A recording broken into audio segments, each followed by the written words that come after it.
Alors tout d'abord, je vais vous présenter mon vélo. Donc il s'agit du Gravel de chez Decathlon, donc le Triban, modèle en XL. Donc c'est un RC Triban 520 Gravel. Il est équipé en Shimano 105 avec des freins à disque hydromécanique, donc c'est un câble qui actionne un petit piston hydraulique. Le cadre est en aluminium, la fourche est en carbone.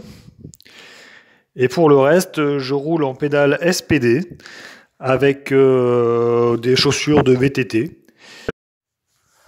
Alors vous allez voir beaucoup sur internet de gens qui vous diront: «Ah mais ces roues elles sont nulles, il faut les changer, elles sont lourdes, ce sont des enclumes.» Ouais, bon. Alors moi je vais vous dire une chose. Pour faire de la route, j'ai simplement changé les pneus. Et étant donné qu'ils sont beaucoup moins hauts que les Override en 35, j'ai mis des pneus en 25. Eh bien, déjà, ils sont beaucoup plus rigides. La pression est beaucoup plus importante, donc ça rigidifie l'ensemble. Et bien, franchement, d'avoir changé les pneus, on a l'impression directement d'avoir changé les roues. Et puis quand on vous dit que les roues, elles n'ont pas un bon rendement, ce sont des enclumes, bah désolé, je vais pas mettre 2 000 € dans une paire de roues. C'est même pas le prix du vélo. Le vélo, je l'ai payé 1 150 €. Donc il faut être raisonnable. Moi, je fais plus de 90 kilos. Je vais faire quoi? Je vais dépenser 1 500 € dans une paire de roues pour gagner 1 kilo. Mais je vais pisser un coup, je vide ma gourde, je prends pas les outils. Le résultat, il est le même. De toute façon, le vélo, il est donné pour 110 kilos. Je vais m'acheter des paires de roues qui vont être données pour 80 kilos. Mais c'est complètement incohérent. C'est un vélo premier prix, c'est pas un vélo de compétition. On en a pour son argent. Je roule euh, entre 27 et 30 km/h de moyenne sur des distances de 80 km. Je me fais pas doubler par les autres. Quand il y a des pelotons tout en carbone, si je me mets dans le peloton, je roule pareil que les autres. Donc je vois pas l'intérêt. Bon, ensuite, pour parler du gravel à proprement dit. Donc moi, vous allez me dire: «Mais oui, mais toi, t'as acheté un gravel, t'as mis des pneus de route, c'est n'importe quoi, un gravel, c'est pour aller dans les cailloux.» Alors oui, d'accord. Sauf que bon, la transmission, c'est du Shimano 105. C'est quand même une chaîne qui est assez fine, avec des pignons qui sont hyper rapprochés. Donc mettre une chaîne comme ça dans les cailloux, je l'ai fait, mais bon, la chaîne, elle s'encrasse en 2 temps, 3 mouvements, vous êtes sans cesse en train de le nettoyer, ça craque dans tous les sens et tout. Non, pour moi, c'est un vélo qui est justement fait pour aller rouler sur la route. Le jour où vous avez besoin de rentrer un peu dans les cailloux, bah, vous n'avez pas peur de l'abîmer, vous y allez, il est fait pour. La largeur de la fourche permet de mettre des pneus plus larges. Vous pouvez monter jusqu'en 36, voire du 40 mm, ça passe. Mais voilà, quoi, c'est un vélo qui est bon à tout faire. Vous pouvez faire du voyage avec, vous pouvez aller au travail avec, vous pouvez faire de l'entraînement, vous pouvez rouler sur la route et ne pas être ridicule du tout. Voilà, avec un double plateau en 50-34, ça permet de pallier à la plupart des situations. Donc voilà, moi c'est pour ça que j'utilise ce vélo. Au niveau de la transmission, donc du Shimano 105, donc franchement, moi je trouve que c'est la meilleure des transmissions mécaniques actuellement sur le marché. Et là, pour le coup, la transmission Shimano 105, c'est juste du bonheur, quoi. Vous mettez un petit clic, vous montez de 2 rapports, vous remettez un petit clic, vous descendez d'un rapport. Ça passe, c'est fluide, ça fait pas de bruit, contrairement pareil à ce qu'on peut entendre sur Internet. Le vélo, s'il est bien réglé, il n'y a rien qui frotte. La chaîne, c'est pas du 105, la chaîne, c'est du micro-shift, comme la cassette à l'arrière, mais c'est pareil, ça fait pas de bruit, c'est nickel, quoi. C'est juste sur la route, un clic, boum, vous changez de vitesse, c'est juste génial, quoi. Donc au niveau des pneus, c'est pareil. Euh, Moi j'ai un fixie, j'ai beaucoup de vélos en fait. Donc j'ai un fixie, par esthétique et au niveau du budget, je me suis vite orienté sur les Dynamic Sport Michelin en 25. J'ai aussi eu des anciens vélos de course où je les mettais en 23. Donc le 25, je trouve que c'est un bon compromis. C'est quand même assez large, c'est pas trop large. En plus, ils sont en slick, donc il y a un rendement qui est quand même assez bon. Sous la pluie, ben ça accroche quand même, hein. Moi j'ai déjà roulé sous la pluie avec, ça accroche. Au niveau des dérapages sur le fixie, ben j'y vais jusqu'à la corde. Les crevaisons, c'est très très très rare. Je me rappelle même pas la dernière fois où j'ai crevé avec ces pneus. Et c'est un pneu qui coûte 12 euros. Je le rappelle, quoi. C'est un pneu qui coûte 12 euros. Donc au niveau du poids, bah, c'est un pneu qui est dans les standards. Je sais plus exactement son poids, mais c'est pas non plus une enclume. Et puis il résiste à la crevaison et puis à l'usure. C'est juste un pneu. Rapport qualité-prix, imbattable. Je vais pas mettre 80 euros dans un pneu de route et puis parce qu'il est super léger et puis à la moindre épine je vais crever, au moindre caillou je vais serrer les fesses, c'est n'importe quoi. Il faut arrêter de vous faire avoir avec tout ce merchandising, le carbone, les roues hyper légères, les pneus hyper légers. Enfin voilà, c'est des pneus de vélo. Je veux dire, vous n'allez pas payer le prix d'un pneu de voiture, un pneu de vélo. Il faut rester cohérent. C'est pareil pour les vélos. Mettre 12 000 euros dans un vélo, mais où vous avez vu ça? Vous achetez une moto à 12 000 euros, vous achetez une voiture à 12 000 euros. Il y a un moteur, il y a de l'électronique, il y a des amortisseurs. Là, c'est quoi? C'est un cadre en carbone. Mais si parce que vous payez un cadre en carbone pour gagner 3 kilos, vous êtes obligé de sortir 5 ou 6 000 euros de plus, c'est juste n'importe quoi. Après, je dis pas, celui qui a envie de se faire plaisir, il se fait plaisir, mais est-ce que ça justifie vraiment, à moins d'être un professionnel et d'avoir vraiment le matériel dernier cri, mais bon, dans ce cas-là, c'est une autre histoire, parce que la personne, elle a une assistance, elle n'a pas d'outils, le moindre gramme, ça va compter. Mais si vous mettez, si vous économisez des grammes d'un côté et que de l'autre côté, ben, il faut porter vos outils, il faut porter votre flotte, il faut vous porter vous et votre slip et tout, au final, ça sert à rien, quoi. Ah, mais t'as acheté un Décathlon, Décathlon c'est de la merde. Et pourquoi tu me dis que Décathlon c'est de la merde? Bon, bah ok, le vélo, moi franchement, rapport qualité-prix, Décathlon, il n'y a pas mieux, je ne trouve pas mieux. Donc maintenant, bah, si toi tu préfères dépenser 2, 3, 4 000 euros de plus, mais je t'en prie, vas-y, fais ce que tu veux.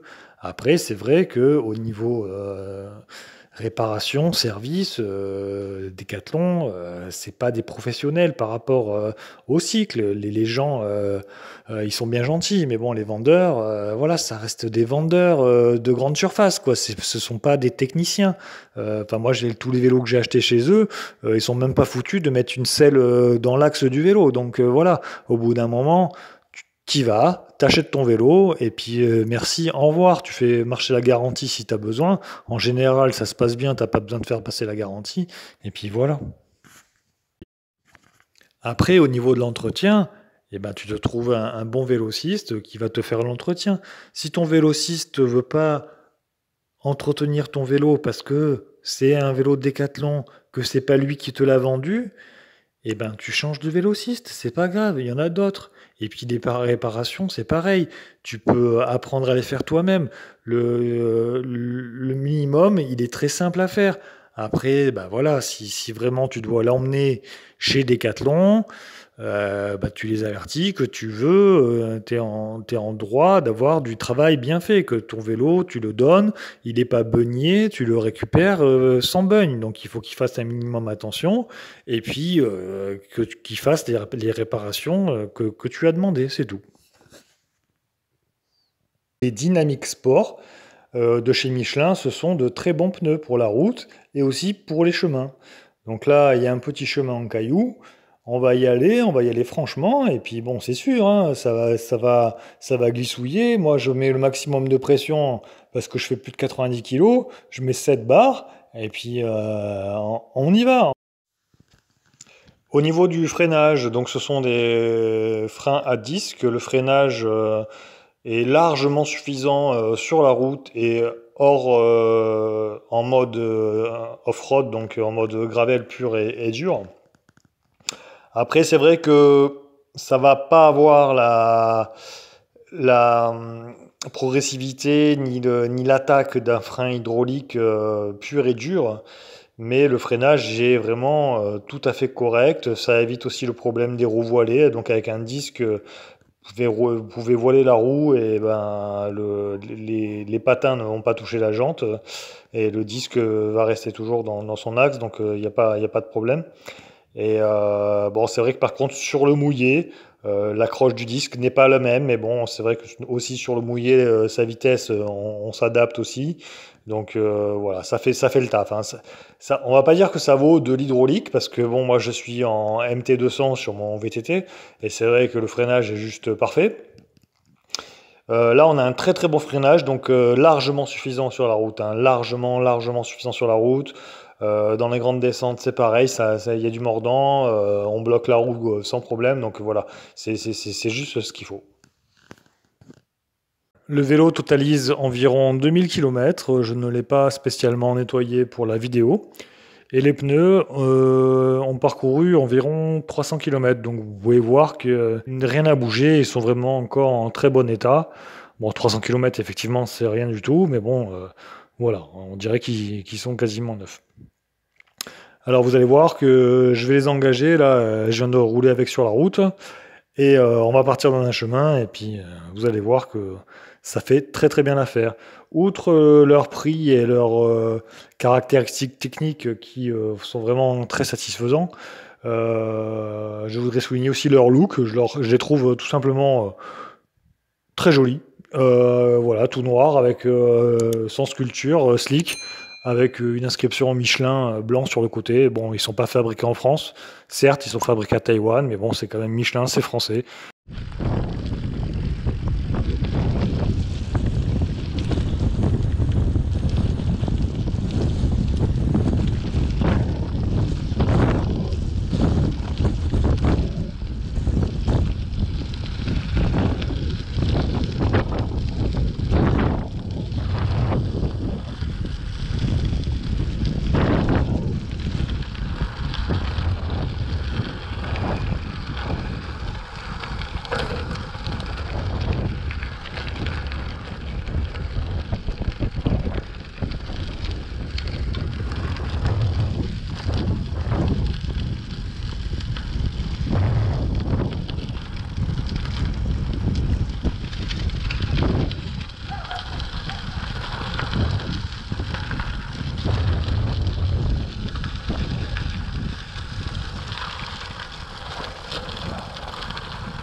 Ça freine les freins, ceux qui disent que ça freine pas, excusez-moi. Hein.